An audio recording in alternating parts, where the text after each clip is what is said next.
நண்பர்களே வணக்கம். நான் அடிக்கடி வீடியோவில் சொல்லியிருப்பேன், நான் வந்து ஒரு மொழிப்போர் தாகியோட பேரன்னு. எங்கள் அம்மா வழி தாத்தா தங்கையன் அவர் வந்து ஒரு மொழிப்போர் தியாகி, திமுக கட்சியில் இருந்தவர். அதை பற்றி நிறைய சொல்லியிருக்கேன். அடுப்பட்டு எனக்கே அது ரொம்ப லேட்டராக தெரியும். அவர் யார், என்ன, அவர் லெகசி என்னங்கிறது எனக்கு ரொம்ப நாள் தெரியாது. நான் இப்போ அது கவனிக்கும் போது தெரிய வந்துச்சு.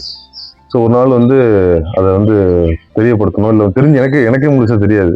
அது தெரிஞ்சுக்கணுங்கிற ஆர்வத்தில் எனக்கும் உங்களுக்கும் சேர்த்தாப்புல தெரிஞ்சுக்கலாம் அப்படின்ட்டு எங்கள் ஆத்தாவை பார்க்க வந்திருக்கேன். எங்கள் ஆத்தா வந்து எங்கள் அம்மாவோட அம்மா வசந்தா, அவங்களாம் பார்க்க வந்திருக்கேன். அவங்களோட மனைவி, எங்கள் தாத்தாவோட மனைவி. ஸோ அவங்க வந்து எப்படி இருந்தாங்க அப்படின்னு கேட்டு, எங்கள் தாத்தாவோட அரசியல் வாழ்க்கை எப்படி இருந்துச்சுன்னு, ஒரு மொழிப்போர் தாகியோட வாழ்க்கை எப்படி இருந்துச்சு அப்படின்னு கேட்டு தெரிஞ்சுக்கிறதுக்காக வந்திருக்கோம். இப்போ கேட்கலாம். அதான் சொல்லு. ஆமாம், தாத்தா வந்து ஒரு மொழிப்போர் தியாகி. ஆமா, மொழிப்போர் தியாகி. அவரு சின்ன பிள்ளைகள இருந்தா அந்த கட்சியில இருந்துட்டாரு. கட்சியை நல்லா கரைச்சி குடிச்சாரு. ஆமா, என்ன கட்சியை நல்லா கரைச்சி குடிச்சவரு. இந்த கட்சிங்கிறது நமக்கெல்லாம் அவ்வளவுதான் புரியாது. ஜனங்களுக்கு இப்ப இருக்கிற ஜனங்களுக்கே வேட்டியை கட்டி அலைகிறாங்க, அதுல என்ன இதுன்னு தெரியாது. அந்த அளவுக்கு கலைஞர் மறுபடியும் இருந்தது. அண்ணா, பெரியாரு, பேரு வர மாட்டேங்குது, எல்லாரையும் நான் பாத்திருக்கேன். நீ பாத்திருக்கியா? நான் பாத்திருக்கேன். அப்படியா? ஆமா. இங்க வந்திருக்காங்களா? எல்லாம் கீவளூர் வந்திருக்காங்க. ஓ, கீவளூர். எங்க ஆத்தாவுக்கு வந்து நாகப்பட்டினம் பக்கத்துல கீவளூர் சொந்த ஊர். கீவளூர் வந்திருக்காங்க. எல்லாரையும் பாத்திருக்கேன். ராமசாமி நடிகர் வரைக்கும் பாத்திருக்கிறேன். ராமசாமி அவரு வரைக்கும் பாத்திருக்கிறேன். எம்ஜிஆரையும் 2-3 நட பார்த்துட்டேன். எல்லாரையும் பார்த்துருக்கேன். சிவாஜியும் பார்த்துருக்கிறேன். எல்லாரையும் பார்த்துருக்கேன். தாத்தா வந்து எப்படி இது உள்ள போனாங்க? இது அப்போல இருந்து சின்ன பிள்ளையில இருந்து அந்த கட்சியில கரைச்சி குடிச்சு, இப்ப நான் குழந்தைங்கலாம் பெற்றதுக்கு பிற்பாடும் அதுகளுக்கு வந்து ஒரு சேப்பு தாலியும் கருப்பு தாலியும் குச்சியில கட்டி விட்டு கட்டி இங்கே இருந்து அங்க ஓட சொல்லுவாரு. மூக்குப்பொடி அண்ணாச்சி, மூணுபொடி என்னாச்சு அப்படின்னு பாடிக்கிட்டு ஓடுங்க அப்படின்னு எல்லா பிள்ளைங்களும். என்னாச்சு, மூணுபொடி என்னாச்சு, அப்ப வந்து சொல்லிருக்காங்க. ஆமா, அந்த பாட்டை சொல்லிக்கிட்டே போயிட்டு ஓடியாருவாங்க எல்லா பசங்களும். கட்டி விட்டுருவாங்க. கொடி சின்ன குச்சியில கோத்து கொடுப்பேன், அதை எடுத்துட்டு அந்த கடைசியில இருந்து இந்த கடைசியில இருந்து வரைக்கும் வர எல்லாரும் ஓடியாருவாங்க. அப்படியா? சின்ன பிள்ளைங்க எல்லாம் அப்படி இருந்துகிட்டு இருந்தாங்க. அவர் வந்து 24 வயசுகள்லாம் கட்சியில இதுக்கு போனவர், ஜெயிலுக்கு போனவர். என்ன விஷயமா? அது கள்ளக்குடி போராட்டம். கள்ளக்குடிக்கு போனாங்களா? கள்ளக்குடி போராட்டத்துல அது கொண்டு போய் போட்டாங்க. அதுல போய் இருந்தாரு. அப்ப எல்லாம் அவருக்கு கல்யாணம் ஆகல. அவருக்கு 24 வயசு. அப்ப தாத்தாவுக்கு எப்ப கல்யாணம் ஆச்சு? 36 வயசுக்கு. அப்படி? அப்ப 12 வருஷம் இருக்கு முன்னாடி. ஆமா, 36 வயசுக்கு என்னோட கட்டினாரு. 18 வயசு உனக்கு. ஆனா சொந்தக்கார பையன் தான், அதனால வாக்குப்பிடிக்கிறோம். ரொம்ப கஷ்டமான குடும்பம். அதுக்கப்புறம் எப்படி அவங்க இப்ப கல்யாணத்துக்கு முன்னாடி எப்படி இருந்திருப்பாங்க? கல்யாணத்துக்கு முன்னாடி எங்க வேணாலும் போவாரு. கட்சி கூட்டம்னா எங்க செருப்படி வரைக்கும் இருக்காரு. இதுல எங்க இந்த கண்கொடுத்த வண்டியத்துல. அப்படியா? ஆமா, கூட்டம் போட்டு இப்போ போகையில அவனுக்கு செருப்பு எடுத்துட்டு அடிச்சு அந்த செருப்படி வரைக்கும் வாங்கிட்டு ஓடியாந்துருக்காங்க. அப்ப வந்து இருந்திருப்பாங்களா, பெரியார்ட்ட இருந்திருப்பாங்க. அதெல்லாம் போய் பாக்குறதுக்கு போயெல்லாம் இவெல்லாம் அடிச்சு விட்டுருக்கானுங்க. எல்லாத்தையும் வாங்கி சமாளிச்சு இந்த கட்சியை விட்டு ஒரு மாறாம இருந்தாரு. ஆசிமணி ரொம்ப கூட்டணி. ஆசிமணிங்கிறவரு ஏடிஎம்கே இல்லையா? அப்ப வந்து இதுலதான் இருந்தாரு. அப்ப வந்து திமுக இருந்தப்ப, அண்ணா இருந்தப்ப, திமுக இருந்தப்போ இருந்தாரு. இருந்ததுனால அவரு இந்த கட்சியை விட்டு அந்த கட்சிக்கு மாறையில வீட்டுல வந்து பேசி, இந்த மாதிரி உட்காந்து பேசி என்னகிட்ட, அண்ணி நான் அந்த கட்சிக்கு போறேன் அண்ணன் அவர்கிட்டையும் சொல்லியாச்சு, மாறாதீங்க, ஆனா உங்களையெல்லாம் நான் மறக்க மாட்டேன் அப்படின்னு ஆசிமணி சொன்னாரு. இப்ப எந்த செய்தியா இருந்தாலும் அவர்கிட்ட போய் சொல்லுவேன். ஆனா வந்து இவரு இறந்தது கொண்டது ஒரு 5000 ஜனம் கொஞ்சம் வந்து படுத்து கிடந்தது. அன்னைக்கு பூரா திடீர்னு இறந்தது. சாப்பாடு போடுன்னு வந்தவரு. சின்ன குழந்தைக்கு 4 வயசு பொண்ணு, எல்லாம் சின்ன சின்ன பிள்ளைங்க தான். ஒரு பொண்ணுனாலும் பெரிய பிள்ளை இல்லை. எல்லாத்தையும் சாப்பாடு போறவதானா சாப்பாடு போடாத நெஞ்ச வலிக்குதுன்னாரு. அவ்வளவுதான். வந்து என்ன செய்யுதுன்னு கேட்டான். எனக்கு விசிறுனாரு. விசிறணும். பையனும் 10 வயசுதான். அவனும் காலை மெருகினாரு, காலை கடுத்துனாரு, காலை மெரிக்கிறான். அவன் ஆனாரு அப்படியே நின்றுக்கிட்டு. சரி, இப்ப அது இருக்கட்டும். இப்ப அவங்க ஜெயிலுக்கு போனது இருக்குல்ல, இந்தி எதிர்ப்புக்காக போயிருப்பாங்க. ஆமா. அப்பெல்லாம் எப்படி இருந்துச்சு? என்ன இங்க அரசியல் பேசுறதுலாம் எப்படி பேசுவாங்க? இப்ப ஊருக்குள்ள வந்து கூட்டம் போட்டு பேசுவாங்க. கோசிமணி வந்து இங்க கோசிமணி தெரியும், இந்த கும்பகோணம் அவரை கொண்டு வந்து இங்க இந்த இங்க காவனூர்லயே கூட்டம் போட்டாங்க. அதெல்லாம் நல்லா பேசுவாங்க எல்லாரும். கோசிமணி வந்து கூட்டம் போட்டிருக்காரு. கலைஞர் வந்துருக்காரா? கலைஞர் தான் இவர் வந்ததுதான் வந்தது இந்த ஊருக்கு. கருணாநிதி வந்ததுதான். அவர் 3 நட 4 நட வந்திருக்காரு கலைஞர். நான் வந்து புது தன்மதியா இருக்கையிலேயே கடம்பனூர்ல இது போட்டிருந்தாங்க, திடல்ல வயலை இது பண்ணி கடம்பனூர்ல வந்து என்ன போடுறாங்க, கண்காட்சி மாதிரி கூட்டமே போட்டுருந்தாங்க பகல்ல. மகாநாடு, அது சொல்ல தெரியல எனக்கு. மகாநாடு போட்டிருந்தாங்க. நானும் போயிருந்தேன், போய் பார்ப்பேன் என்னன்னு அப்படின்னு. எனக்கு இவ்வளவு தானே வீடு, அப்பா வீடு. 2 பேரும் போய் அவங்க அங்க போயிட்டாங்க. நான் எங்க அப்பா வீட்டுல இருந்துட்டு மத்தியானம் போனேன், 9-10 மணிக்கு மேல போன பேச்சு அவ்வளவு அருமையா பேசினாரு. யாரு? கலைஞர் பேசியிருந்தாரா. மத்தியானம் சாப்பாட்டுக்கு எழுந்துக்கையில எல்லாரும் சாப்பிட்டு வந்துருவோம் அப்படின்னு சொல்லையில நானும் வா அப்படின்னாங்க. யாருங்க அப்படின்னு, சம்சாரம் அப்படின்னு. அவர் கலைஞர். ரெண்டு பேரும் கூட்டணியா அந்த ஜெயில இருக்கலே 2 பேரும் ஒரே ரூம்ல தானே இருக்காங்க. 2 பேரும் ஒரு ரூம்ல. அப்படியா? கள்ளக்குடி போராட்டத்துக்கு அங்க இருந்து கடுதாசி வரைக்கும் வந்திருந்தது. இந்த பய கொண்டு காணாச்சிருப்பாங்க எல்லாத்தையும். அதெல்லாம் இது சொல்லு, கூப்பிட்டு கேட்டிருக்காரு ஒண்ணு. நல்லா இரு, கேவலம் பரவாயில்ல அப்படின்னாரு. அதெல்லாம் இப்ப சொல்றது போலயே இருக்கு எனக்கு. அப்படியா? அப்படி தாத்தாவோட கலைஞர் கூட தாத்தா இருந்திருக்காரு. ரொம்ப நெருக்கம். அப்படியா? பேசலாம் தெரியும். ரொம்ப இருந்தாவா அங்க இருந்த அப்புறம் நாங்க சாப்பிட்டு விட்டு அப்புறம் வந்தோம்னு வச்சுங்க. நானும் ராசனம் கொண்டாடி போனோம். இப்பதான் அந்த அக்கா செத்துது.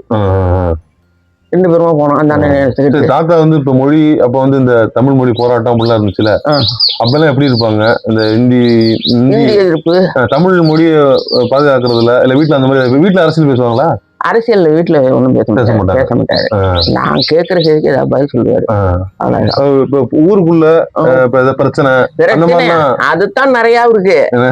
வீட்டுக்குள்ள சண்டை, அடிப்படி சண்டை, ஜெயிலுக்கு கொண்டு போய் அந்த இதுக்க அடிப்படி சண்டையில வெட்டுக்கிறது, அது இது அடிச்சு அடிப்படி சண்டை எல்லாம் கொண்டு போய் இவருதான் தீர்த்துட்டு வருவாரு. எல்லாம் தீர்த்துக்கிட்டு வருவாரு. எல்லாம் செய்வாரு. ஊர் பஞ்சாயத்து தீர்க்கிறது, கட்ட பஞ்சாயத்து உட்காந்துட்டு எல்லாம் செய்வாங்க. ஆக வந்து அதுல நமக்கு ஒண்ணும் ஆதாயமும் கிடையாது, ஒண்ணும் கிடையாது. நான் கஷ்டப்படுறதுதான். இருக்காருல்ல, அவருக்கும் தாத்தாவுக்கும் எப்படி உறவு? அதையும் நகவும் போல. அப்படியா? அப்படி இருப்பாங்க. இன்னைக்கு போய் பேசினாலும் அறிவுலகம் என்னட்டு பேசுறாரு அவர் தம்பி. என்ன எங்க 2 தடவை எம்பியா இருந்தாருல்ல இல்லையா? அப்பெல்லாம் பிரச்சாரத்துக்கு எல்லாம் ஃபுல்லா இவருதான். அங்க கலைஞர் வரையில கூட சாப்பாடு எல்லாம் பண்ணி விடு அப்படின்னு கேட்டாங்க. சின்ன சின்ன பிள்ளைகள் சின்ன கொட்டாயில நான் எப்படி சமைக்கிறது? சொக்கலிங்கம் உள்ள வீட்டுல சொல்லி அங்க இருந்து சாப்பாடு போசணும். என்னால சமைக்க முடியாது, சின்ன ஊரு, சின்ன சின்ன குழந்தைங்களை வச்சுக்கிட்டு ஒரு 30 பேருக்கு சாப்பாடு வேணும்னு சொன்னா நம்ம இவங்க எப்படி சமைப்பானா அப்படின்னு சொல்லி அங்க சாப்பாடு சொல்லி அப்படி அனுப்பி விட்டான். 2-3 தடவை வந்திருக்காரு கலைஞர். அவ்வளவு இதுல இருந்தாவா. இப்ப தாத்தா வந்து அரசியல்னு வெளில போயிட்டாங்கன்னா குடும்பம் எப்படி இருக்கும்? குடும்பத்தை எப்படி ஓட்டுறது? அது எப்படி இருந்துச்சு? அதுதான் கஷ்டம். அதுதான் கஷ்டம். அப்படியே போடுவாரு, அப்படியே துணி கட்டிட்டு போயிடுவாரு. கட்சிதான். ஆமா, கட்சின்னு கட்சியிலேதான் இருந்தாரு. ஆனா அவரு திடீர்னு செத்ததும் எங்க இருந்துதான் ஜனங்க வந்தது கூட்டம். இந்த கடத்தில இருந்து வாசக எங்க பார்த்தாலும் ஜனம். நீ அவளை நினைச்சு பாத்தியா? அவ்வளவு கூட்டம் வரும்னு நினைச்சு போகல. எழுந்துச்சு வந்து வெளியில பாக்குறேன், அவ்வளவு ஜனம் உட்காந்துருக்கு. அவ்வளவு ஜனம், ஆம்பளை பொம்பளை எல்லாம், எல்லா ஜனமும். எல்லா ஊர்லயும் நல்ல பழக்கம் வரும். செருப்படி வாங்கிட்டு வர்றது யாராருன்னு கேளு. இங்க இவருக்கு கட்சிக்காரங்கள ஒரு சேர்க்கிறாரு பாரு, எல்லாரையும் அழைச்சிட்டு போறது செலவு பண்ணி. இவர் சம்பாதிக்கிறக்காக செலவு பண்ணிட்டாரு. செலவு பண்ணி வேலை செஞ்சுட்டு அந்த காசை வாங்கிட்டு கிளம்பி போயிடுறது. நாங்க இந்த கூட்டம் நடக்குது, இந்த கூட்டம் நடக்குது, பார்த்துட்டு வருவோம் அப்படின்னு. வேணாம் மீன் தானே, மீன் அப்புறம் வாங்கிக்கலாம் விடு. நேற்று சாப்பிட்டோம். அவ்வளவு ஜனம் வந்துச்சு. அவ்வளவு இதா போவாரு. செத்த நாள் வீட்டுல உட்கார மாட்டாரு ஐயா. வீட்லயே இருக்க மாட்டாரு. பொது வேலைதான்.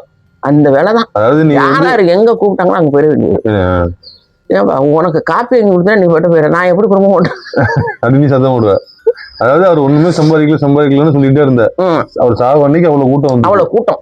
அதுதான் அவர் சம்பாதிச்சது. அவர்தான் சம்பாதிச்சாரு. கூட்டத்தை தான் சம்பாதிச்சிருக்கிறாரு ஒழிஞ்சு மனுஷரை தான் வேண்டியிருக்காரு ஒழிஞ்சு வீட்டுக்குன்னு ஒண்ணு. சரி, இப்ப மெட்ராஸ்ல போயிருக்காங்களா தாத்தா?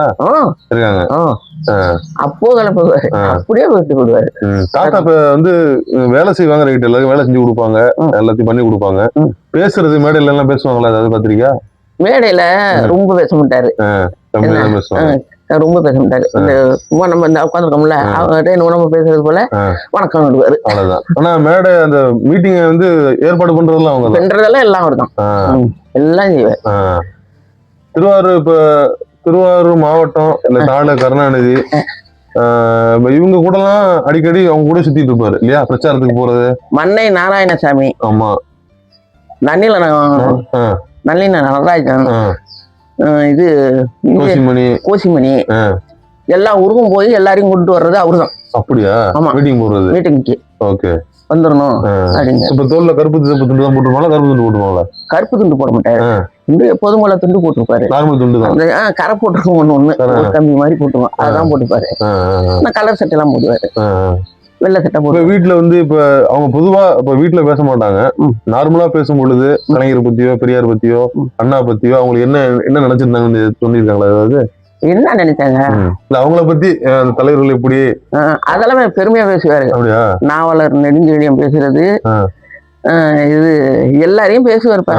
பேப்பரையும் கொண்டா சம்பத்து, சத்துவாணி முத்து, என்னென்னமோ பேரு நிறைய, பொம்பளை பேரும் நிறைய வரும். அதை எடுத்தாந்து என்கிட்ட படியும் பாரு, இதை படிச்சு இருந்தா ஒன்னாட்டம் நானும் சுத்தணும், ஒன்னாட்டம் நானும் சுத்தணும், பேப்பரை என்கிட்ட போடாதீங்க. அட சும்மா இருக்கிறப்ப படிங்கிறேன். அப்படியா? படிக்க சொல்லிருக்காங்க. என்ன படிக்க? என்ன படிச்சாங்க அவரு? என்ன கொஞ்சம் படிக்கணும், இல்ல 5ஆம் கிளாஸ் அதெல்லாம் படிச்சிருக்காரு. இங்கிலீஷ் தெரியாது, அது கூட 5ஆம் கிளாஸ் படிச்சிருக்காங்க. அதெல்லாம் நான் கேக்குறது எழுத்து அருமையா இருக்கும். அப்படியா? நல்லா எழுதுவாங்க. இப்ப நான் கேக்குறது பெரியார பத்தி எப்படி நினைச்சு வச்சிருந்தாங்க, அண்ணாவை பத்தி எப்படி நினைச்சு வச்சிருந்தாங்க, கலைஞரை பத்தி நினைச்சிருந்தாங்க? பெரியார் சொல்றது தீண்டாமை இல்லையும் பாரு, அதான் பேசுவாங்க. தாத்தா அதை வீட்டுல கடைபிடிப்பாங்களா? இப்ப எல்லாத்தையும் சரிசமமா இருப்பாங்களா? சரிசமமா இருப்பாங்க, யாரையும் ஒதுக்கி வைக்கிறது அந்த மாதிரிலாம் கிடையாது. அவங்க மட்டும் துக்கத்துக்கு போவாங்க, தப்பு எடுத்து ரெண்டு போவோம். ஒரு 10 சனம் அந்த மாதிரி போயிட்டு படிப்பாங்க. தாத்தாவே தப்பு எடுத்து அடிக்க சொல்லுவாரு. அப்படியா?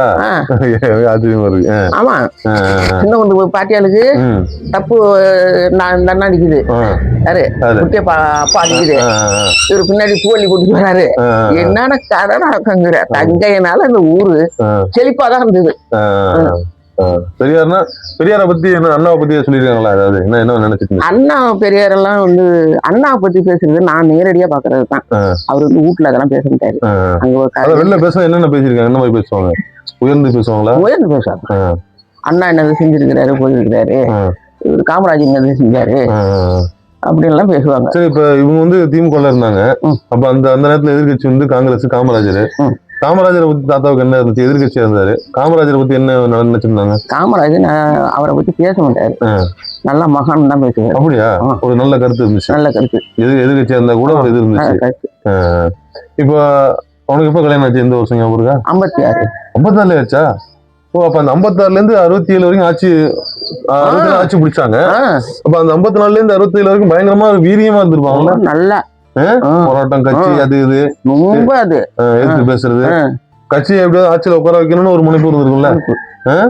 அது என்ன பார்த்தாரு? அப்படியா? நீதான் போல இப்ப? ஆமா. அப்படியா? ஒரு மகளிர் குட்டி எப்படி போடுறது?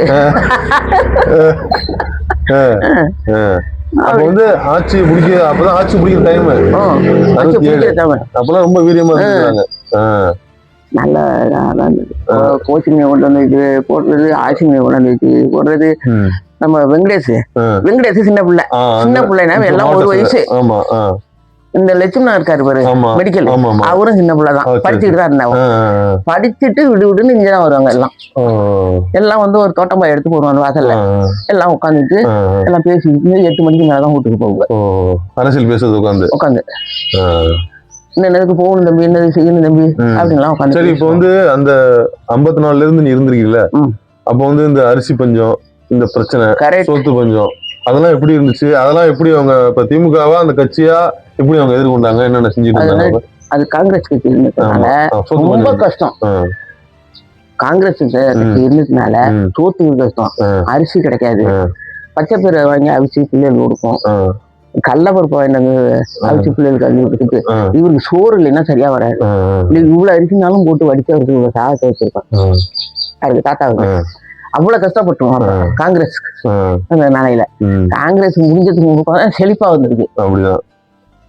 அப்ப அந்த அப்பதான் சொல்லுவாங்களா 3 கோடி என்னாச்சு 3 கோடி என்னாச்சு, அதான் அது அப்ப அந்த முழக்கம். 3 கோடி அரிசி தர்றேன்னு சொல்லி எல்லாம் வாங்கினாங்கல்ல, கார் எடுத்துட்டு வந்து அழைச்சிட்டு போவாங்க. Okay okay. ஓட்டுக்கு இங்க இருந்து பெரிய பள்ளிக்கூடத்துக்கு போகணும், ஓட்டு போட கார் எடுத்துட்டு வந்து அழைச்சிட்டு போவாங்க.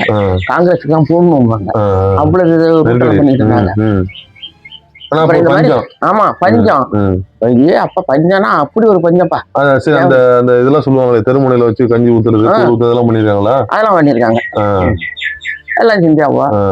இப்ப இல்ல அவரு. சரி, இப்ப அப்ப வேற என்னென்ன மாதிரி எல்லாம் போராட்டம் ஆர்ப்பாட்டம் எல்லாம் பண்ணாங்க எதிர்த்து? நான் வந்து அரிசி தருவோம், நாங்க இதெல்லாம் பண்ணுவோம், அதெல்லாம் பண்ணுவோம்னு சொன்னாங்களா? அதெல்லாம் பண்ணுனேன்னு அவங்க சொல்லி நான் காதுல வாங்கல. ஆனா வந்து படிப்படியா எல்லாம் வந்துட்டு அதனாலயே. இந்த ரயில் காரு போட்டது 1ஆம் நம்பர் காரு திருவாரூர்ல இருந்து கொடிமங்கலம் போறது இவருதான் எழுதி அதை கொண்டு வந்தாரு. அப்படியா? மனு போட்டு. ஆமா, அங்க கைலாச தோப்புக்கு அங்க போவோம். கைலாச தோப்பு அங்க எங்க நம்ம வெட்டியாவோட இருக்கு போது அதை தாண்டி போவோம். இப்ப எல்லாமும் இங்க வெட்டாத்தான் கடைக்கு வரணும்னு இவருதான் எழுதுனது. அதுவும் செட் ஆயிட்டு இன்னும் என்னென்னமோ எல்லாம் செட் பண்ணி வச்சுட்டு போயிட்டாரியா. நானே கூட சோமுகிட்ட சொன்னேன், நம்ம காவனூரை நல்லா களை பிடிச்சி வச்சுட்டு போயிட்டாரு, ஆளுதான் இல்ல அப்படின்னு. அப்படின்னு நின்றுச்சு. சோமு மாதிரி இருக்க வேண்டிய பையன் எனக்கு இறந்து விட்டான், அதையும் சொல்லிட்டேன். வயசுக்கு பிறந்தவங்க கூட எனக்கு இல்லை. சரி, இப்ப வந்து எல்லாம் பண்ணியாச்சு. வேற ஏதாவது அவர் செஞ்சதுதான் ஞாபகம் இருக்குதா? இந்த நிறைய செஞ்சு கொடுத்த உனக்கு வந்து உனக்கு மனசுல பட்டு அப்ப ஒரு இங்க இருக்காரு, இவங்களுக்கு இந்த உதவி செஞ்சு கொடுத்தாங்க, அதுக்கு எனக்கு ரொம்ப மன நிம்மதியா இருக்கு, நீனே பெருமைப்பட்ட ஏதாவது விஷயம் இருக்கா? அந்த மாதிரி ஏதாவது? எல்லாம் செஞ்சிருக்காருயா, வீடு வாச எல்லாருக்கும். இப்ப இந்த வீட்டை பாகார் வீட்டை நான் வீட்டை கொடுத்துட்டு அங்க போய் குழந்தை வீட்டை விட்டேன். அவங்க 1 மாசம் இருந்தாங்க. அப்புறம் அதை விட்டு அது அங்க ஒரு வீட்டை கட்டி இவரே கொடுத்தாரு. இந்த பகார் வீட்டுக்கெல்லாம் இவரு தான் கை காட்டினது. எல்லாம் எல்லாருக்கும் பேசியா உதவி செய்யணும், அந்த எண்ணம் இருந்துச்சு. சரி, இப்ப கட்சிக்கு வந்துட்டாங்க, வந்து ஆட்சி பிடிச்சாச்சு. இப்ப வந்து இறந்து போயிட்டாங்க. ஆட்சியை பிடிச்ச நேரம் தான் அவருக்கு அப்படி வந்துட்டு. தாத்தா இறந்தது எப்போ? 78. 78. இவரு எம்ஜிஆர் ஆட்சி பிடிச்சதுக்கு அப்புறமா இறந்துருக்காங்க.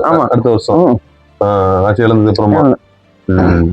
இப்ப அவங்க ஆட்சிக்கு வந்ததுக்கு அப்புறமா அவங்களோட இது நடவடிக்கை எப்படி இருந்துச்சு? சந்தோஷமா இருந்தாங்களா? வந்து எல்லாரும் செஞ்சது இப்ப வந்து முன்னாடி காங்கிரஸ் இருந்துச்சு, அப்ப வந்து மனு போட்டு செய்யணும், ஏதோ நிறைய போராட்டம் பண்ணி செய்யணும். இப்ப 67ல ஆட்சி வந்துருச்சு, கழக ஆட்சி. அதுக்கப்புறமா ஊருக்கு செய்யறதெல்லாம் ஈஸியா இருந்துச்சா?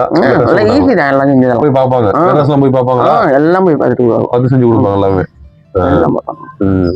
சரி, இப்ப ஒதுக்க மாட்டாங்க, யாராவது வந்து நின்றா செஞ்சிருவாங்க, செஞ்சு கொடுத்துருவாங்க. இப்போ இறந்து போயிட்டாங்க. அதுக்கப்புறமா இப்ப உனக்கு இப்ப மொழிப்போர் தியாகின்னு மாசமா எப்ப மொழிப்போர் தியாகி எப்ப கூப்பிடுவாங்க ஞாபகம் இருக்கு அவனுக்கு? மொழிப்போர் தியாகி வந்து அதான் எனக்கு ஜனவரி 25 கொடியேற்றத்துக்கு முதல் நாள் கூப்பிடுவாங்களே அவங்க. இப்ப கூப்பிடுறதே கிடையாது. இப்ப கூப்பிடல, ஒருத்தரும் அறிக்கை விடுறதில்ல, ஒருத்தரும் போறதில்ல, அங்க எதுவுமே கிடையாது. சரி, முன்னாடி என்ன செய்வாங்க? எனக்கு தெரிஞ்சு எங்க அத்தா வந்து நிறைய தடவை போயிருக்காங்க. கரெக்டா பாத்தீங்கன்னா கொடியேற்றத்துக்கு முதல் நாள் கலெக்டர் ஆஃபீஸ் போவீங்க, என்ன பண்ணுவாங்க கலெக்டர் ஆஃபீஸ்ல? அதனால ஒரு துண்டு போத்துவாங்க, ஒரு கையில ஏதாவது பொருள் கொடுப்பாங்க, கொடையோ டப்பாவோ ஒரு கடிகாரமோ கைலைட்டோ எதுவும் கொடுப்பாங்க. வருஷத்துக்கு வருஷம் ஒன்னும் வாங்கிட்டு வந்துருவேன், இல்லைன்னு சொல்ல. இப்ப இந்த கொரோனா வந்தது இல்ல, கொரோனாவுக்கு முன்னில இருந்தா அதெல்லாம் நிப்பாட்டி இருக்காங்க. ஆனா வந்து அவங்க குறிப்பிட்டாப்புல செஞ்சுட்டு இருக்காங்க. இப்ப அப்படியா? இப்ப நீ இருக்கிறேன்னு வச்சுக்க, தங்கையும் பேரன் அப்படின்னு போய் உட்கார்றது, தங்கையும் பேச்சுக்கு போய் உட்கார்றது, அந்த இதை வச்சுக்கிட்டு அங்கங்க அதை வாங்கி போறது இல்ல, அறிவிப்பு கொடுக்கறது இல்ல. முன்னாடி அறிவிப்பு பண்ணி போவாங்க. அதுக்கு முன்ன வந்து இப்ப எப்படி அங்க நடக்கிறதுன்னா ஊழல் தான் அது நடக்குது. சரி, அது வரைக்கும் பார்த்துட்டு நாங்க வந்துட்டோம், ஒருத்தரும் போறதில்ல. அந்த அக்காவும் இறந்துக்கிட்டு இந்த அக்காவும் இறந்துக்கிட்டே, நான் ஒண்டிதான் இங்க இருந்து 3 பேரும் சேர்ந்து போவோம். தஞ்சாவூர் நீடாமங்கலம் வந்து வருவாங்க எல்லாரும், நாங்க ஒரு செட்ல உட்காருவோம், ஒரு பந்தல் போட்டு இல்ல நாக்காளி போட்டு நாங்க உட்காந்துருப்போம். உட்காந்து செஞ்சு கொடுப்பாங்க. எல்லாம் கொண்டு வந்து மரியாதை பண்ணி மரியாதை செய்வாங்க. லாடு கீடு ஏதாவது ஒரு 1/2 கிலோ கொடுப்பாங்க. அதெல்லாம் இப்ப எல்லாம் செய்யல, முட்டாய் கிட்டாய் எல்லாம் கொடுப்பாங்க. செய்ய சொல்லுவோம்.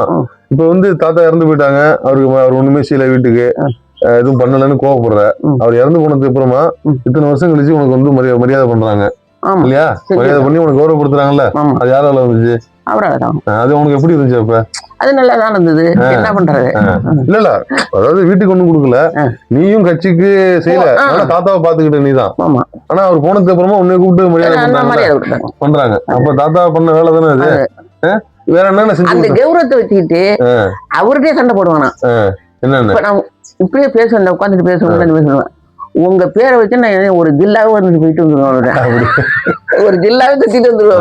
அவ்வளவு பேர் அவங்களுக்கு. ஆமா, திட்டிட்டு வந்துருவேன். உடனே எட்டி விழுந்துருவேன் அப்படி அப்படி பேசுவாரு. எட்டி விட்டான்னா என்னடா வேளாங்கண்ணி இது, அது என்ன ஒரு வேதாரண்யத்துக்கு 8 மணிக்கு அங்க போய் சேர்ந்துட்டோம். 8-9 மணிக்கு சேர்ந்துட்டோம். குறுக்கே பார்த்துட்டு வரணும் போகணும். அங்க அந்த ஊர்ல தங்க விட மாட்டாங்க ஆம்பளைங்க. ஒரு 2-3 பேர் அங்க நின்றுட்டு தங்கப்படாதுமா போங்கம்மா ஊருக்கு, நாங்க திருவாரூர்ல இருந்து வந்திருக்கோங்க. என்னையா இது எங்க வீட்டுக்காரர் இப்படி இருந்தாரு அப்படி இருந்தாருன்னா அவர்கிட்ட சொல்றேன். இருந்தாலும் ஐயா ஊருக்கு பொல்லாத ஊருமா, நீங்க ஊருக்கு போங்க, பஸ் ஊருக்கு போங்க, பஸ் எல்லாம் நின்று வீட்டு விட்டு அப்படிங்க. ஒரு பஸ் இருக்கு, நான் அதில் ஏற்றி விடுறேன், நீங்க போங்கிறாங்க. நானும் சந்திராவன் தான் போயிடுவோம். அந்த குழந்தை பிடிச்சிட்டு துக்க கும்பிட்டுட்டு உட்காந்துருக்கோம். அதில் ஏற்றி விட்டாரு. அப்புறம் இதுல வந்து இறங்கி கட்டிமோட்டில் வந்து இறங்கி அவங்க அக்கா வீட்டுல தங்கி விட்டு பொழுது குறிஞ்சு வந்தோம். அப்படி வந்தோம். அந்த ஊர்லயே அவர்கிட்ட அவ்வளவு பேசினேன். நான் ஊர்ல கொண்டு போய் என் தங்கச்சியை கொண்டு போட்டுக்கிட்டு இந்த தேவகிய அவர்கிட்ட அதான் பேசினேன். கட்சிக்காரரு இந்த மாதிரி இறந்துட்டாரு, திடீர்னு நீங்க கொண்டா பாருங்கய்யா அப்படின்னு சொல்றேன். பாப்போமா, இந்த நேரம் எனக்கு வேண்டியவங்க எல்லாரும் வேண்டியவங்க தவிச்சு பண்ணிக்கிறோமா ஆம்பளை இல்லாத ஊர்ல அப்படின்னு. அவனோட மனசு கஷ்டம் பண்றான்னு சொல்லிட்டு பாருட்டு அதுக்கு நேரம் சரியில்லை. என்ன பண்ண அது இப்ப வந்து அவங்க பேரை வச்சு நான் என்ன வேணா சாதிச்சுக்குமா? அவ்வளவு பேர் இருந்துச்சு அவருக்கு. அவர் தான் போய் நிக்க மாட்டாரு, அவரை வச்சு எல்லாத்தையும் சாதிச்சுக்கலாம். அந்த அளவுக்கு. சரி, இப்ப வந்து அந்த மொழிப்போர் தியாகிக்கு வந்து மரியாதை பண்றாங்க. இதை தவிர்த்து உனக்கு வேற என்னென்ன செஞ்சு கொடுத்தாங்க? உனக்கு அரசுல இருந்து என்ன செஞ்சு கொடுத்தாங்க? அரசியல் என்ன செஞ்சு கொடுத்தாங்க? ஒண்ணும் செஞ்சு கொடுக்கலையே. இந்த பாஸ் கொடுத்தாங்கல்ல, பாஸ் கொடுத்தது அதெல்லாம் கலைஞர் ஏற்படுத்தினது. யாரு? கலைஞர் ஏற்படுத்தினது. அதாவது தமிழ்நாடு முழுக்க பஸ்ல எல்லாருக்கும் நேற்று வரைக்கும் போயிட்டு வந்திருக்காங்க. அதாவது தமிழ்நாடு முழுக்க அந்த பாஸ் வச்சுக்கிட்டு ஏறி இறங்கலாம். அதாவது டிஎன்எஸ்டிசி அந்த பஸ்ல வந்து எங்க வேணா போய்க்கலாம். அந்த பாஸ் உண்டு உங்களுக்கு. மொழிப்போர் தியாகிகளுக்கு வந்து சோழன் அப்ப சோழன் இப்ப கிடையாது. கவர்மெண்ட் அரசு போக்குவரத்து கழகம் இருக்குல்ல, அதுல வந்து தமிழ்நாடு முழுக்க எந்த பஸ்ல வேணா ஏறி இறங்கிக்கலாம். அது வந்து முழு பாஸ் கொடுத்ததெல்லாம் கலைஞர் செஞ்சது. ஆமா இல்லையா? 2 விஷயம் செஞ்சு கொடுத்துருக்காங்க. சரி, இப்ப 67ல இருந்து 77 வரைக்கும் கலைஞர் ஆட்சி வந்தார்ல, அதுக்கப்புறமா அவர் செஞ்சது, கலைஞர் செஞ்சது ஏதாவது உங்களுக்கு ஞாபகம் இருக்காது? என்ன செஞ்சு கொடுத்தாரு கலைஞர்? என்ன செஞ்சிருக்காரு உனக்கு ஞாபகம் இல்ல? நிறைய செஞ்சிருக்கிறாரு அவரு. நமக்கு ஒன்றும் புரியல. சரி, இப்போ இந்த வேலை வந்துச்சுல உனக்கு, இந்த சமைக்கிற வேலை பள்ளிக்கூடத்துல, அது எப்போ வந்துச்சு உனக்கு? தாத்தா இறந்து 89ல 10 வருஷம் கழிச்சு தான் வருது. 89ல தான் ஆரம்பிச்சது அந்த இது சமைக்கிறது. அப்போ வந்து நான் போய் எழுதினேன். எழுதி கொடுத்ததுக்கு 89னா கலைஞர் வந்து 2வது ஆட்சிக்கு வரும் பொழுது. ஆமா, அவங்களே அதுக்கும் இதுக்கும் சம்பந்தம் இல்லாத போய் எச்சமுக்கு போய் கேட்டேன். எச்சமு யோசனை பண்ணாரு. அப்ப சோழ சுந்தர பெருமாளுக்கு பேர் வைத்ததே இவர் தான். சோலை சுந்தர பெருமாள். ஆமா, இந்த புத்தகம் எழுதுனுச்சுல இந்த பையன், அவனுக்கு பேரு ஒரு சோழ சுந்தர பெருமாள்னு வச்சாரு. மறந்துடுறோம் பாரு. சோழ சுந்தர பெருமாள்ங்கிறது வந்து கம்யூனிஸ்ட்ல இருந்து போன எங்க ஊர்ல ஒருத்தர். அவரும் வாத்தியார் வேலை வாங்கி கொடுத்தது இவரு தான். அப்படிங்களா? எச்சமு வேலை வாங்கி கொடுத்தது இவனுக்கு வேணும். அவனுக்கு பெரியவனுக்கு அவெல்லாம் இதாயிட்டான்னு வச்சுக்க. அதனால காலம் காசு புண்ணியம் கிடையாது நம்மளுக்கு. அப்படி அவங்க எதிர்பார்த்து செய்யல, ஒரு வேலையை செஞ்சு கொடுத்துருக்காங்க, அவ்வளவுதான். போலீஸ் வேலையை 2-3 பேருக்கு வாங்கி கொடுத்துருக்காரு. யாரு? இந்த பையன் செத்துட்டான், போலீஸ் வேலை அவன் செத்துட்டான். இந்த தங்கச்சி மாவன் நீங்க இருக்குல்ல, அந்த பையன் அவங்க எல்லாம் நன்றியோட இருந்தாங்க. இவர் எங்கேயாவது கண்டுட்டா சாப்பாடு வாங்கி கொடுக்காம வீட்டுல அழைச்சிட்டு போய்வாங்க. தூங்க இடம் கொடுத்து படுக்க வச்சு அப்படிதான் அனுப்புங்க அந்த பையன்லாம். இப்ப அது இறந்துட்டாரா, எல்லாமே மரம் மட்டும் எல்லாம் அழுதிட்டாம்பி, எல்லாமே ஆமாதா இருக்கு. நம்ம அதுக்காக வருந்த முடியாது. அதுக்காக நான் என்ன வந்து நல்ல சௌகரியமா வச்சிருக்கோம்லையே. இப்ப இன்னைக்கு ஓரளவுக்கு சரி, உனக்கு வந்து தாத்தா எவ்வளவு பண்ணிருக்காரு, எல்லாம் செஞ்சிருக்காரு. உனக்கு ஏதாவது கவர்மெண்ட் கிட்ட சொல்லணும், ஸ்டாலின் இருக்காருல்ல இப்ப இருக்கு, செத்தனா உனக்கு செய்வாங்க, செய்யலன்னா அந்த கட்சி உருப்படாதுன்னாரு. அப்படியா? 6-7 வருஷம் வரைக்கும் அவங்க வரவே இல்லை, அவர் செத்தது பாடு. அப்படியா? ஆமா, எம்ஜிஆர் வந்து ஆமா செய்யவும் இல்ல. நான் எப்படி இருந்தாலும் செத்தனா உனக்கு அதுல இருந்து உனக்கு பலன் கிடைக்கும் அப்படின்னு சொன்னாரு. அவங்க செய்யாத இருக்க மாட்டாங்க, செய்யலைன்னா அவங்க உருப்பிட மாட்டாங்க அப்படி சொல்லிட்டாங்க. ஆமா, 6 வருஷம் 5 வருஷம் வரைக்கும் 10 வருஷம் வரல, 13 வருஷம் ஆயிடுச்சு. ஒத்தாப்புல வரல, வருஷம் மாறி வரல, ஒரு வருஷம் விட்டு ஒரு வருஷம் வரவும் இல்ல, கரெக்டா வரலப்பா. 13 வருஷம் தான், 13 வருஷம் அதான் வரல. அப்ப இந்த கட்சியில இருந்தபடியே வந்து நான் அவரு அந்த வாயில சொல்லிட்டாரா, உடம்பு முடியாத அப்படியே சொல்லிட்டாரா, ஒருத்தரும் ஒண்ணும் செய்யலையா. அவர் இறந்த அன்னைக்கு அவங்க இறந்த செலவெல்லாம் அவங்க தான் முன்னாங்க. சரி, அவர் இறந்து செலவு பூரா பண்ணி எடுத்துட்டு போயிட்டாங்க. 90 ரூபாயோ 80 ரூபாயோ இருந்தது. நம்ம இவரு இருந்தார் பாரு, சோமண்ணா, அவரு என்னை கூப்பிட்டு என் கையில கொடுத்துட்டு போயிட்டாரு. நாளை செலவுக்கு ஏதாவது பண்ணுங்க அப்படின்னு போயிட்டாரு. 100 ரூபா கூட இல்ல. சரி, அவரு மிச்சம் அந்த கொடுத்துட்டாரு. அது உள்ள வசூல் பண்ணி என்ன பண்ணி சொல்ல பிரேதம் நல்லா தீட்டாங்க அழகா. யாரு வந்தாங்க வரலன்னு பாக்கல, என் குழந்தை கூட வரல, பெரியவரு. அவரும் இவரும் சேர்ந்துதான் வந்தாங்க, சின்னவரும் பெரியவரும் சேர்ந்து வந்தாங்க. அவருக்கு ஆஸ்மா நோவு இதுல பாண்டிச்சேரியில இருந்தாரு, இவரு என்ன ஊர்ல இருந்தாரு, மெட்ராஸ்ல தான் இவரு இருந்திருக்காரு. 2 பேரும் சேர்ந்து வரையில பெரியவர் என்ன பண்ணாரு, தூக்கிட்டு போகக்குள்ள இவர் ஓடிட்டாரு. போயிட்டு இருக்கையில நம்ம தெருவு தாண்டிட்டு இவரு நேரா போயிட்டாரு. இவரு சின்னவர் என்ன பண்ணாரு, உள்ள வந்தார்ல, அவரை கட்டிட்டு அழுத பாரு, இவரு என்னோடய உட்காந்தாரு. இவரு என்னோடய உட்காந்துட்டாரு. அவர் போய் எல்லாம் செஞ்சு கிண்டிட்டு தம்பி இருந்தது. அவர் என்கிட்ட பேசிட்டு இருந்துச்சு போனாரு. அலுவலாலே ஒண்ணும் இல்லை, ஆனா விட்டுட்டு போயிட்டாரு. இல்ல அதாவது தாத்தா வந்து தனி இது மாதிரி தனி மனிதர்களாக உருவாகி அவங்க வந்து ஒவ்வொருத்தரும் கட்சியை வந்து பாதுகாத்து எல்லாரையும் அது மனசுல எல்லாரும் கட்சியை நிலைநிறுத்தி நல்லா தூக்கி நிப்பாட்டி இன்னைக்கு வந்து இது பண்ற. சரி, உனக்கு வந்து வரலாறு இவ்வளவு லெகசி இருக்குது, தாத்தாவுக்கு இவ்வளவு பெரிய இது இருக்குது. இன்னைக்கும் நான் கூட நினைச்சேன், கலைஞர் இருக்கும் போதே போய் தாத்தா பேர் சொல்லணும்னு நினைச்சேன், அதுக்கு வாய்ப்பு கிடைக்கல எனக்கு.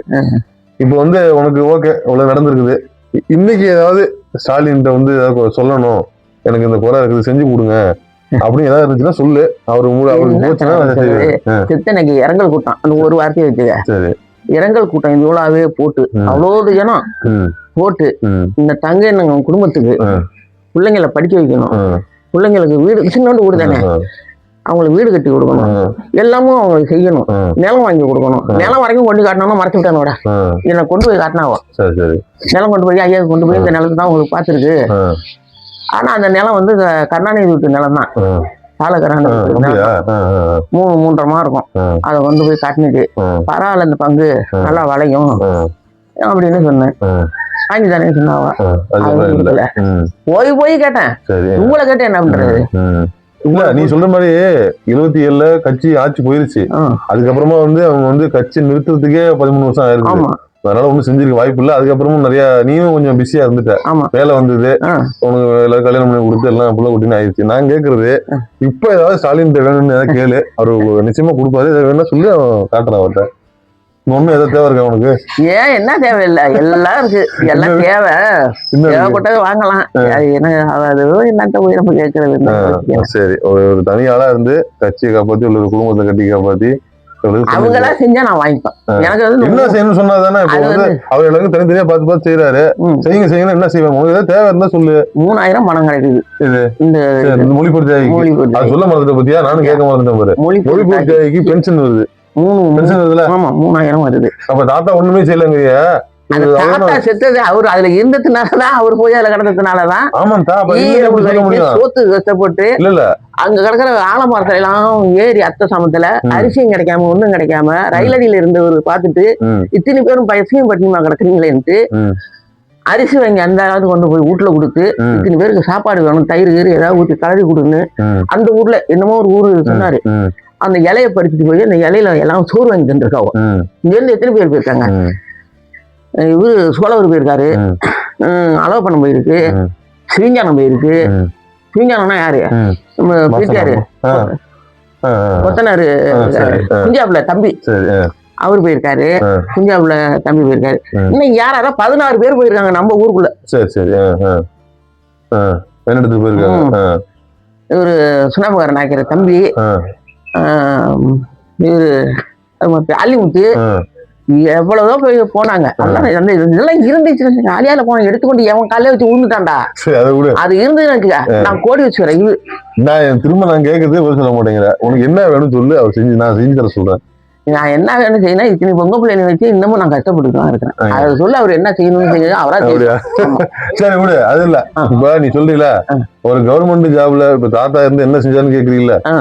தாத்தா காலத்துல இருந்து அன்னைய வயசுக்கு இறந்து போன யாராவது உனக்கு 3000 யாருக்காவது காசு வருதா? அந்த கட்சியில எல்லாம் கிடையாது.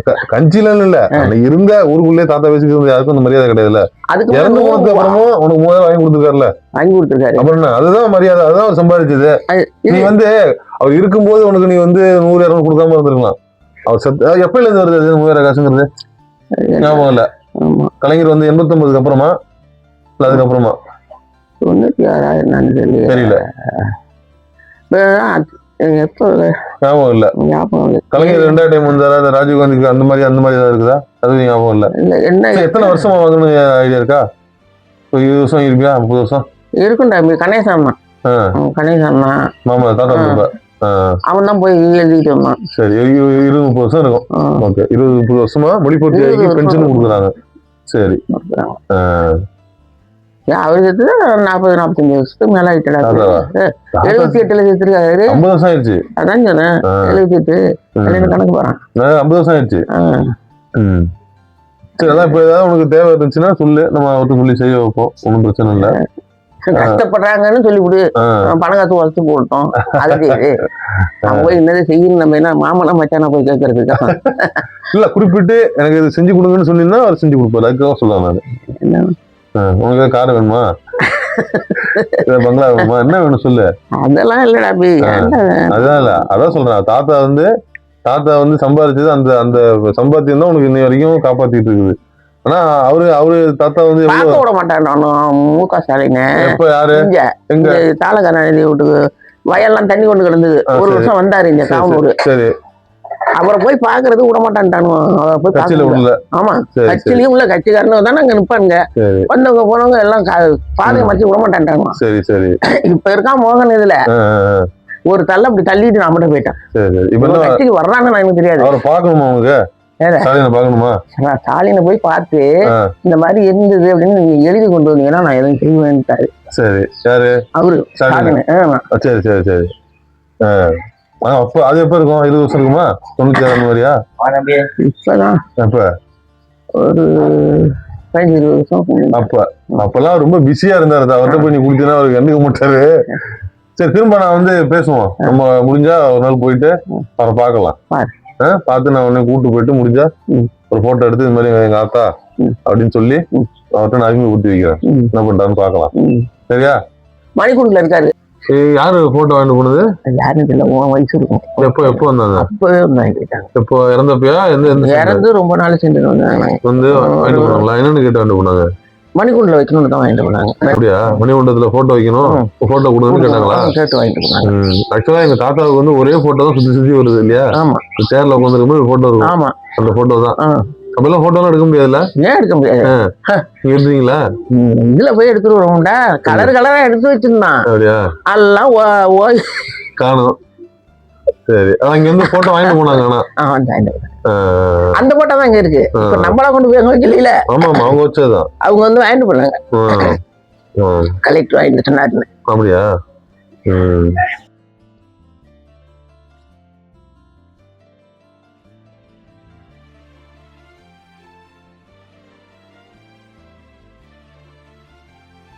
தாத்தா அது போய் பாத்திருக்கேன். தாத்தாவுக்கு காந்தி மண்டபம், சென்னை கிண்டி காந்தி மண்டபம்ல ஒரு மொழிப்போர் தியாகிகள் மண்டபம்னு ஒண்ணு இருக்கு. அதுல எங்க தாத்தா போட்டோ இருக்கு. எங்க தாத்தா பேரு தங்கையன். வசந்தா. தங்கையன்னு போட்டு திருவாரூர் மாவட்டத்துல 26 பேர் இருக்கும். இருக்கும். அதுல வந்து தங்கைன்னு போட்டு பேர் இருக்கும். அது போய் பாத்திருக்கே நீ? பாக்கல. நீ என்ன பாக்கலையா? என்ன யாரும் ஆசைப்பட்டு அப்படியா? ஐயோ, நான் அழைச்சிட்டு போறேன் ஒரு நாள். நீங்க இந்த இதுல வா, நம்ம அழைச்சிட்டு கொண்டு போய் காட்டுறேன். பாத்துட்டு அப்படியே போய் அவரையும் நம்ம பாத்துட்டு வரலாம். சரியா? பார்க்க முடியாதுன்னு தான் சொல்லிட்டு இருந்தாங்கலாம். நேரடியா நானே ஒண்டியா வருவேன், எனக்கு தெரியாது. உலகம் சுத்த நாள் நீ, உனக்கு என்ன? இந்த வாரம் வரேன். இந்த வாரம் வராது. சரி, ஒண்டியா வர தெரியாது, விட்டுட்டேன். பார்க்க விடல. அது அப்படிதான் இருக்கும். அது வந்து நிறைய இதெல்லாம் ஃபார்மாலிட்டி எல்லாம் இருக்கும்ல. நம்ம எதை எங்க விட்டுட்டு வர்றது? சின்ன பிள்ளைங்களை விட்டுட்டு பிள்ளைன்னா பிள்ளைல அப்படியே கிடந்துட்டேன். சரி சரி. இப்ப பிள்ளையெல்லாம் எடுக்கணும் விடுங்குது. சரி, இப்ப எத்தனை வயசு உங்களுக்கு ஆகுது? 86 வயசு ஆகுது. அப்படியா? 86 வயசு. எங்க தாத்தா வந்து டான்ஸ் ஆடும். உங்களுக்கு வாய்ப்பு கிடைச்சா நான் உங்களுக்கு வந்து டான்ஸ் போட்டு விடுறேன், முடிஞ்சா பாருங்க. சரி, இப்ப இந்த டான்ஸ் ஆடுறியா? அப்பெல்லாம் எப்படி டான்ஸ் ஆடுவ? வீட்லயா? அப்ப அந்த வயசுல வீட்டுல எல்லாம் ஆட மாட்டேன். இப்ப இந்த பாட்டுக்கிட்டு ரேடியோ பாடி இருந்தேன்னா ஏதாவது சொல்லி இது இப்படி ஆடிட்டு. இப்ப வந்து இப்ப ஆறு இல்ல, அப்பெல்லாம் அந்த ஆட்டம் சின்ன வயசுல இருந்துச்சு அவங்களுக்கு. சின்ன வயசுல வேலைதான் சரியா இருக்கும். வேலை சரியா இருக்கும். அப்ப எப்ப இருந்து இதெல்லாம் உனக்கு வந்துச்சு? ஆடணும் அந்த இதெல்லாம் உனக்கு எப்ப வந்துச்சு? இந்த பாட்டுகள்ல வர்றதுதான். பாட்டு இதா பாடுது இல்ல, அப்ப எல்லாம் உனக்கு வேலை பார்க்கறது நேரம் சரியா இருந்திருக்கும். சரியா. இப்பதான் கொஞ்சம் ரிலாக்ஸா இருக்கு. சரி சரி, பாப்போம். நம்ம பாத்துட்டு பார்க்க முடிஞ்சா பாப்போம். வேற ஏதாவது சொல்ல நினைக்கிறியா? நீ வந்து எதுவும் கவலைப்படக்கூடாது. ஏன்னா உனக்கு வந்து தாத்தா வந்து லெகசி அவ்வளவு வந்து பேர் வாங்கி கொடுத்து, என்ன ஒரு ஆசை, ஒரு ஆலமரம் மாதிரி நம்ம இருந்துகிட்டு இந்த பேர பிள்ளைகளும் நம்மள சுத்தி வந்து வீடு இரவல வாங்கிட்டு எல்லாம் இருக்குது. நம்மள நாடி தானே இந்த பிள்ளைங்க எல்லாம் இருக்கு. அதுவும் கஷ்டப்படுது. அதுகளுக்கும் நம்ம பாவமா இருக்கு. என்ன பண்றது? அது இல்லதா, அதாவது நீ சொல்லணும்னு நினைச்ச பாரு. அதாவது தாத்தா இருந்தப்ப காசு பணம் இல்ல, அவர் பேர் சம்பாரிச்சு வச்சிருந்தாரு. ஆனா உனக்கு கோவம், நமக்கு செஞ்சு கொடுக்கல அப்படின்னு. காசு பணம் என்னைக்கு வேணா சம்பாதிச்சிடலாம், பேர் சம்பாதிக்க முடியாது. முடியுமா? என்ன ஒரு நல்ல பேர் எடுக்கிறது எல்லாமே என்கிட்ட தானே இருந்துச்சு. இந்த ஒரு எழுதுன பணத்துக்கு எழுதுனது கொண்டது எல்லாமும் இங்க என்கிட்ட தான் இருந்தது. எல்லாருக்கும் நான் தான் எடுத்து கொடுத்தேன். நான் வச்சிருந்தேன். என்ன பண்ண போறேன், எல்லாருக்கும் ஒருத்தருக்கும் பணம் வரல அப்படின்னு கொண்டு வந்து எழுதுனதான் வச்சுட்டாரு. நான் தான் வச்சிருந்தேன். மறுபடியும் ஒரு ஏற்றத்துக்கு பாடு ஒரு புகழ் ஏற்பட்டுச்சு. இந்த மாதிரி எடுக்கிறாங்க போறாங்க வராங்க. கட்ட ரெங்கண்ணா தெரியுமா? கேள்விப்பட்டிருக்கேன். அவர் பேரு 4 பிள்ளைங்க. அவன் அந்த பையனையும் தெரியும் உனக்கு. அவனும் செத்து விட்டான். அவர்கிட்ட போய் கேட்டேன், ஏன்னா எல்லாரும் எழுதுறாங்கல்ல அப்படிங்க. இந்த எழுதுனதெல்லாம் எடுத்து கொடுத்துட்டேன். இருக்கு, எல்லாருக்கும் இருக்கு, அவங்களும் எழுதி அனுப்புங்க பாப்போம் அப்படின்னாரு. என்னதை வச்சுட்டு போயிட்டாவா? நான் சொன்னேன், அப்புறம் உங்களுக்கெல்லாம் எழுதல, எனக்கு எழுதுறது இல்லையா? எனக்கு பணம் வந்து நான் உனக்கு வாங்கிட்டேன் அப்படின்ட்டு முன்னாடி. அதே போலயே அவங்களுக்கு பணம் வந்ததும் பாடு எனக்கு எழுதினாங்க. அப்புறம் தான் பணம் வந்து 1500 வந்துகிட்டு இருந்தது. இப்போ 3000 கொடுக்குறாங்க. அதான் சொல்றேன். நான் என்ன சொல்ல வரேன்னா, நல்ல பேர் வந்து கிடைக்கிறது கஷ்டம். காசு என்னைக்குன்னா சம்பாதிச்சிடலாம், நாளைக்கு இவன் கூட சம்பாதிச்சிடலாம் காசை. இந்த நல்ல பேர் இருக்குல்ல, அதுதான் சிரமம். நீ வந்து இப்ப கலைஞரோ இப்ப ஸ்டாலின் போய் சொன்னாலோ தாத்தா பேர் தெரியுதுன்னா அதுதான் பேரு.